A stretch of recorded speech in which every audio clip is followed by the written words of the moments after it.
हाँ, भवतु शाभ्य मंगलं रखन्तु शाप देवता, सभ्य सत्ता सुखी हो, सभ्य हो दुखे मिनो, सभ्य भद्राणि पश्यन्तु किंचु दुःखमागमा। साधु साधु साधु, मंगल हो, आनंद हो, दया हो, करुणा हो, सभी प्रकार से शरीर स्वस्थ रहे, किसी भी प्रकार से कोई कष्ट न हो, बुद्धि का विकास होता रहे और आपका जो भी व्यवसाय हो वो चंद्रमा की भांति भगवान बुद्ध की दया से अग्रसर होता चला जाए।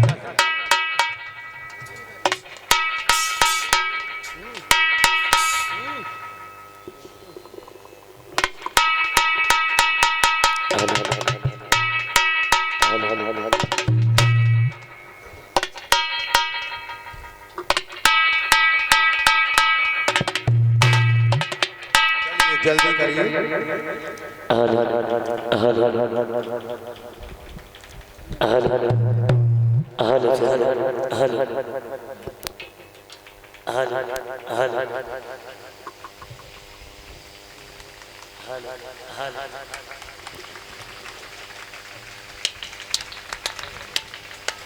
देखिए, मैं आपको बता दूं कथा का कैसे क्या संचालन होता है। यदि कोई भी अंतों पास से आता है तो हम सब लोगों को उसका स्वागत करना चाहिए। मालाएं डालकर, यदि माला नहीं है तो हाथों में पुष्प अर्पित करके उसका स्वागत करना चाहिए। जो हमारी कथा में आते हैं, हमारी बहनें हैं, बहनों का स्वागत करें। कोई भी बहन आती है बाहर से, उसका स्वागत करें। ये परंपरा होती है बौद्धों की। ये नहीं कि कोई आया, आपने नहीं समझा, वो बैठे रहे और चले गए।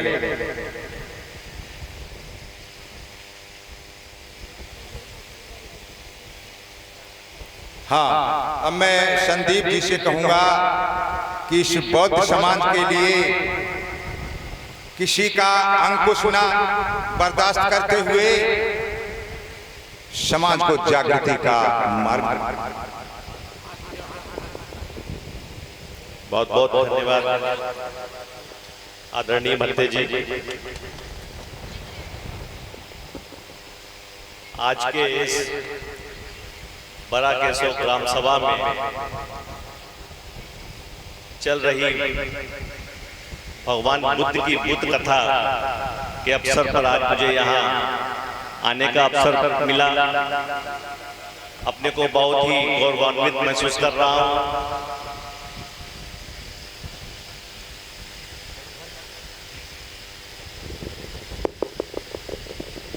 ये भगवान बुद्ध की कथा हम लोगों को एक बहुत बड़ी प्रेरणा देती है।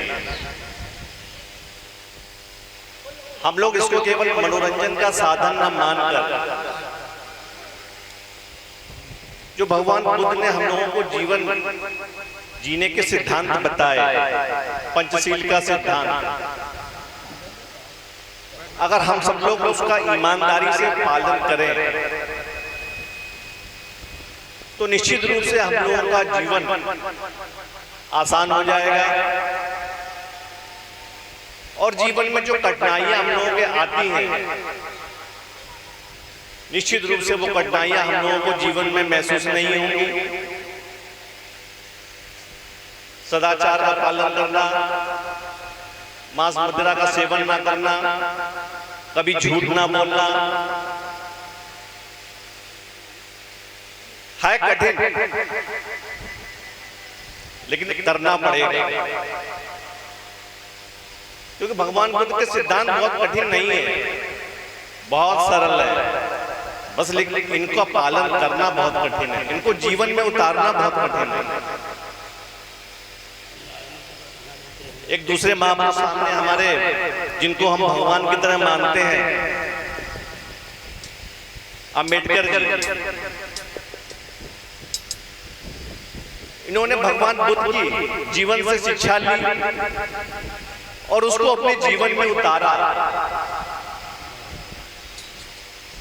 और उन्होंने अपने ही जीवन को नहीं सरल किया, पूरे समाज के जीवन को सरल बनाने का काम किया, एक नई रास्ता दिखाने का काम किया।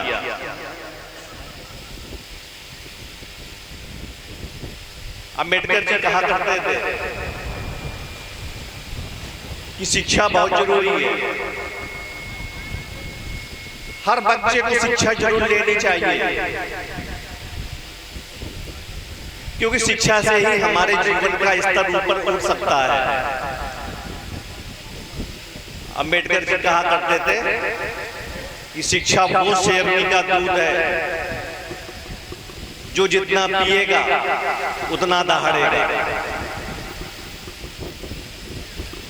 इसलिए शिक्षा बहुत जरूरी है। अपने को कभी दीनहीन मत मानिए। आप देखते हैं अम्बेडकर जी को हमेशा आपको कोट पैंट में दिखाई पड़ते हैं। आपने कभी सोचा कि कोट पैंट में क्यों दिखाई पड़ते हैं हमेशा? जहां भी आपने देखा होगा कोट पैंट में देखा होगा।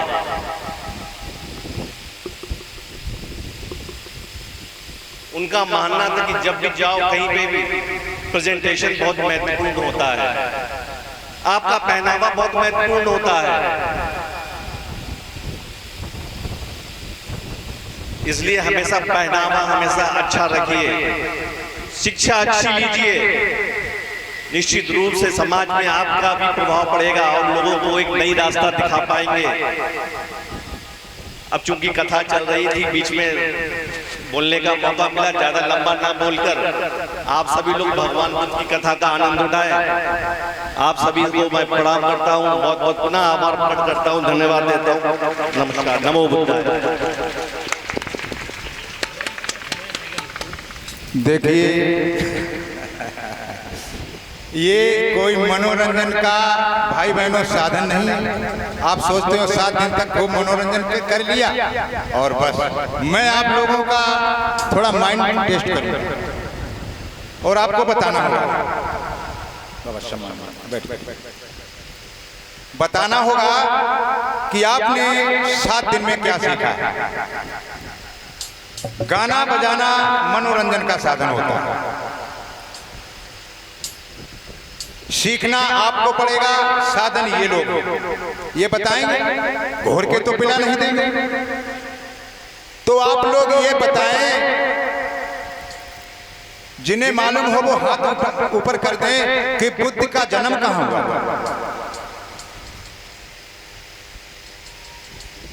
अरे बुद्ध का जन्म कहाँ हुआ था? 7 दिन तक कथा चलती रही। अंबेडकर साहब के दादा का क्या नाम था? बाबा साहब के पास कितनी डिग्रियां थी, कितनी भाषाएं थी? हिंदू कोड बिल का मतलब क्या है?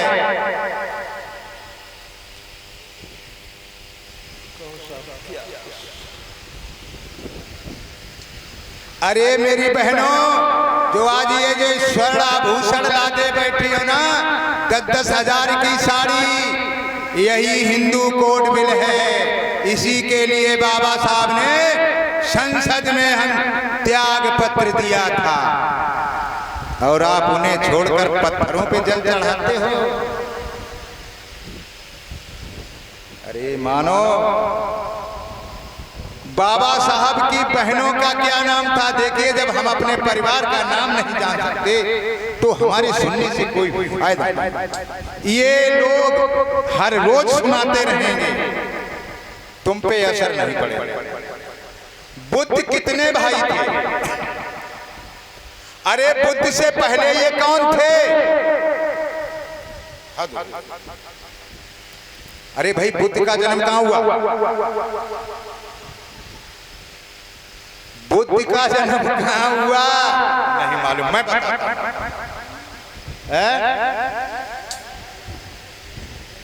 आप बताओ, शांत रहिए, बताओ, मैं सीधा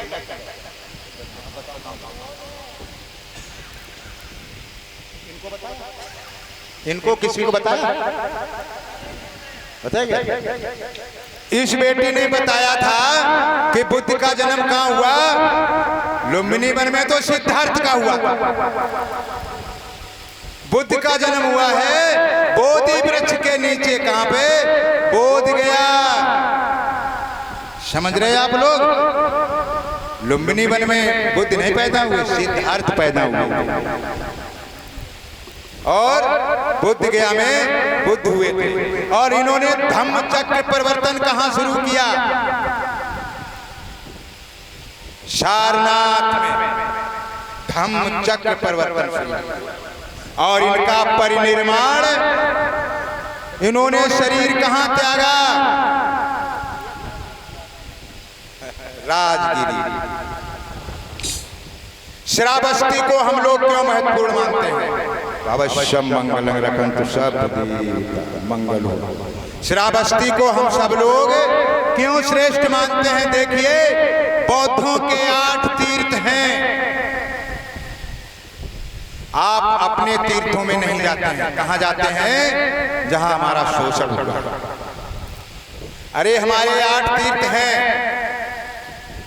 लुम्बिन वन में जन्म हुआ और बोध गया में ज्ञान, सारनाथ में धम्म चक्र परिवर्तन और कुशीनगर निर्माण।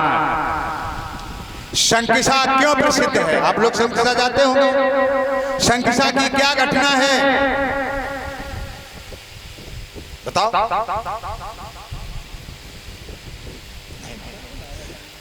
शंकिसा में सिद्धार्थ की माता थी, जब ये 7 दिन के थे खत्म हो गई थी। उनको प्रवचित करने के लिए ताव 3 लोक से तथागत गौतम बुद्ध भगवान बन गए।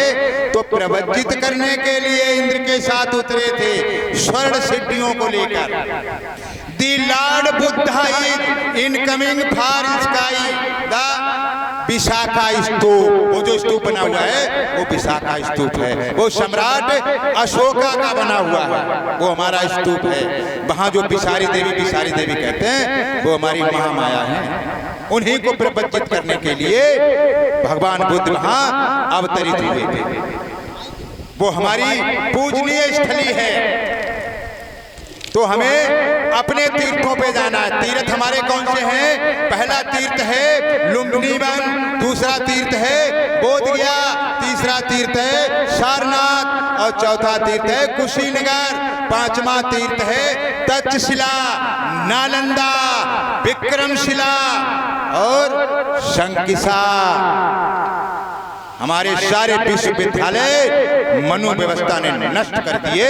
जहां विदेशों से हजारों छात्र शिक्षा लेने इंडिया में आते थे, आज यहाँ का स्टूडेंट अदर कंट्री जाता है। हमारी सारी सभ्यता, कहते हैं कि बख्तियार खिलजी ने इसमें आग लगाई थी। 6 महीने तक हमारे ग्रंथ जलते रहे। तो अगर किसी को गुलाम बनाना है तो सबसे पहले उसके इतिहास को खत्म कर दीजिए।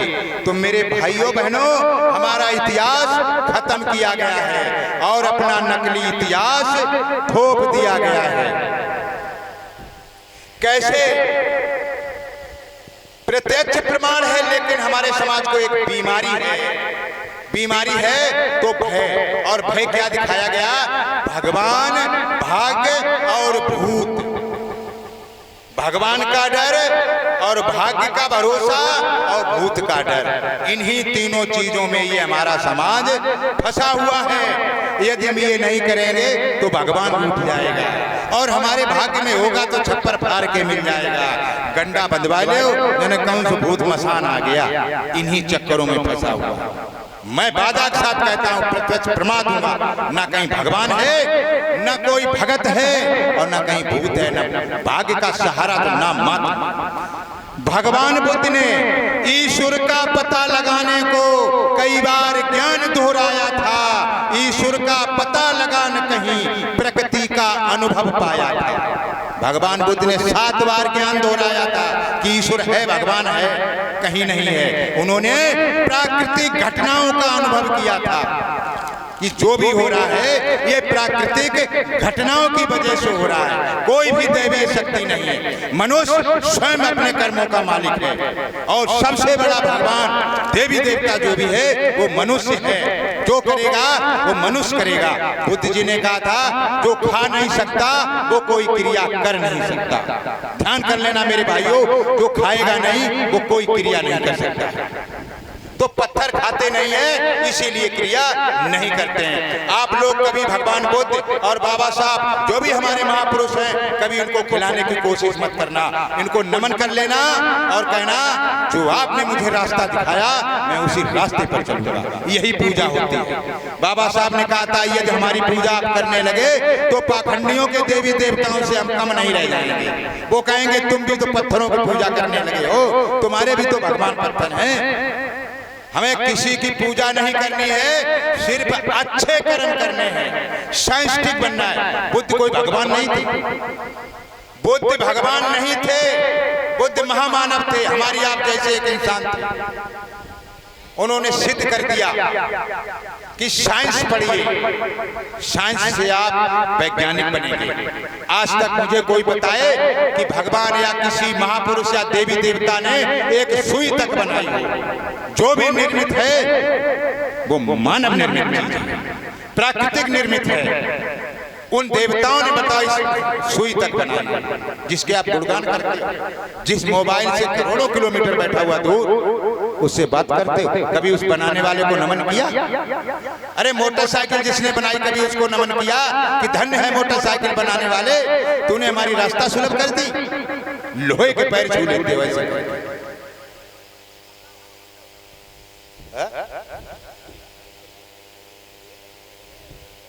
कथा तो 8 दिन हो गई तुम्हें सुनते भाई, कुछ समझ पाई? कुछ तुमने समझ ली? तुम्हारा चेहरा बताता कि तुम ड्रिंकिंग वाले। मैं पहचान कर लेता हूँ आदमी का, तामसी आदमी होता है। कथा में ये बातें समझ गए। कथा अलग चीज होती है, कथा होता है मनोरंजन। हम धम्म चर्चा करते हैं, गांव गांव घूमते हैं, समाज को जगाते हैं। और तुम्हें कुछ मालूम होता है, कई शब्द बताए दे। अरे बताओ ना, बताओ संविधान कब बना था? कितने दिनों में संविधान बना? ज्ञान की बात को समझ में नहीं आई। अरे वो क्यों ऐसे है? बस करो तो आ जाए। जो अपने को तीरंदाज समझता हो मेरे सामने आओ, हरा देना उसी दिन उतार दूंगा। 12 बरस तक उस पर रिसर्च करके आया हूं, यूं ही नहीं बनते बनाओ, बता रहा हूं तुम्हें। देखिए मेरे भाइयों, हमारे समाज में ऐसे ऐसे जीव पैदा हुए हैं जो स्वयं मरते हैं, दूसरों को भी ले जाते हैं। भगवान बुद्ध ने 4 प्रकार के इंसान बताए थे। कितने प्रकार के इंसान होते हैं? कितने प्रकार के होते हैं? पहला इंसान कौन होता है? आपको यह बताना है कि अच्छा इंसान कौन सा है। पहला इंसान वो होता है जो सारा माल दूसरों का हड़प कर अपना भला करता है, ठीक है। दूसरा वो होता है जो सारी अपनी दौलत उड़ाकर दूसरों को दे देता है, ठीक है। और तीसरा वो होता है जो ना अपने पास रखता है और कहता बेटे बर्बाद तुम्हें भी कर देंगे, हम तो हैं ही बर्बाद, तुम्हें भी बर्बाद कर देंगे। और एक वो होता है जो कहता है तुम भी जियो और हम भी जिएंगे। तो भगवान बुद्ध ने किसे बढ़िया बताया था? जियो और जीने दो।